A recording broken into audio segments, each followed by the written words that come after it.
না ভাই, আপনার আমি সবসময় দোয়া করি আল্লাহ আপনাকে বেহেশত নসিব করুক। এত অল্প বয়সে আপনি আমাদেরকে ছেড়ে চলে গিয়েছেন, আসলে আমি মানতে পারি না। আমার ছবি আরম্ভ করার কথা ছিল, কথাবার্তা হলো, আপনার সাথে সবকিছু হইলো, হুট করে একদিন শুনি যে আপনি স্ট্রোক করে হাসপাতালে, পরে তো শোনা মারা গেল আর কি। এই যে মান্না ভাই, আজ মান্না ভাই যদি থাকতো তাইলে পরে আমার মনে হয় ফিল্ম ইন্ডাস্ট্রির অবস্থা এইরকম করুণ হইতে দিত না। তার কারণ মান্না ভাই সবসময় চলচ্চিত্রের বেটারমেন্ট চিন্তা করতো, এখন যেরকম কেউ চিন্তা করে না। শাকিব খান বড় তারকা, হয়তো ছবি রিলিজের সময় রিলিজ হলে কিছু বুকিং এজেন্ট বা হল মালিক বা ডিস্ট্রিবিউশন ম্যানেজার তাদেরকে ডেকে হয়তো একটা পার্টি টাটি দিয়ে কথাবার্তা বলে, কিন্তু মান্না প্রতিদিন কৃতাঞ্জলি তার যে প্রোডাকশন হাউস ছিল সেখানে সে যায়, অফিসে প্রতিদিন শুটিং করে বিকাল 5টা বসতো, 6টা-7টা পর্যন্ত অফিসে আড্ডা মারতো, সবাই আসতো, তাদের সঙ্গে কোন ছবিটা কীরকম ব্যবসা হবে, কোথায় কি চলছে না চলছে এই যে নিয়ে যা ভাবতো বা চিন্তা করতো, এটি কিন্তু কেউ করে না, কেউ করে না। যার কারণেই আজ আমরা অনেক দিকে পিছিয়ে গেছি। মান্না থাকলে হয়তো যেভাবেই হোক আরও শিল্পী হয়তো তৈরি করতো, অথবা কীভাবে হলগুলি চালু রাখতে হবে, কী ছবি করতে হবে, এগুলো নিয়ে সে ভাবতো, বা আমাদের চলচ্চিত্রের এত ধস নামতো না আর কি ব্যবসায়। অন্তত ব্যবসাটা সে রানিং রাখার জন্য যা যা করার সেটা করতো। এটা আমরা এখন ফিল করি আর কি, যে মান্না ভাই না থাকাতে ফিল করি। আজ মান্না ভাই নাই, ইলিয়াস কাঞ্চন নাই, রুবেল সাহেব নাই, আমিন খান নাই, তো আমাদের ফিল্মের আজকে যারা নতুন শিল্পী আসে সবাই তো ওইভাবে কোঅপারেশন করে না।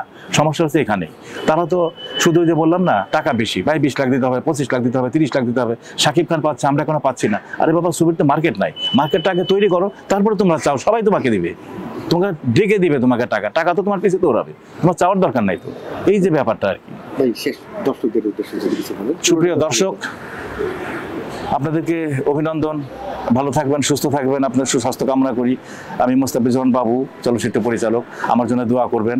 আর আমি যে রিসেন্টলি যে ছবিটা শেষ করে আসলাম, আমার ডাবিং শুটিং সব শেষ, ময়নার চর, এটা আমার জীবনে একটা ব্যতিক্রমধর্মী ছবি। এর লোকেশন দেখলে আপনারা অভিভূত হয়ে যাবেন।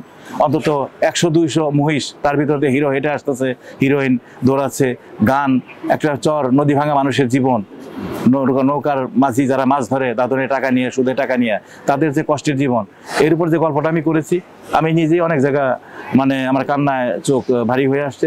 তো এই ছবিটা অনেক ভালো গল্প, সুন্দর গল্প। আর গান তো আপনি চিন্তাই করতে পারবেন না। আমি একটা গান নিয়ে খুব করি, যে গানটা ভাইরাল হবে, সেই গানটা হলো একটা ওই যে হাওয়া ছবিতে ছিল, সাদা সাদা কালা কালা, ওইরকম আমি একটা গান করেছি, পান খাওয়াইলো না রে ময়না, পান খাওয়াইলো না, ভেসকে দিয়া চইলা গেল, পান খাওয়াইলো না। এই যে গানটা, এই গানটা আমি ওইরকম 20-25টা ট্রলার ওইভাবে সবাই গান করছে ময়নাকে নিয়ে, এই গানটা আমি এখানে করেছি। এই গানটা দেখলে আপনারা অভিভূত হবেন, ভালো লাগবে আপনাদের। আর রোমান্টিক গান আছে একটা, আর একটা বাউল গান আছে, এই 3টে গানই আপনাদের ভালো লাগবে দর্শকবৃন্দ। আপনারা ছবিটা দেখবেন, আপনাদেরকে আবার শুভকামনা করে আমার জন্য দোয়া করবেন। আর বাংলা ছবি বেশি বেশি দেখবেন। ধন্যবাদ।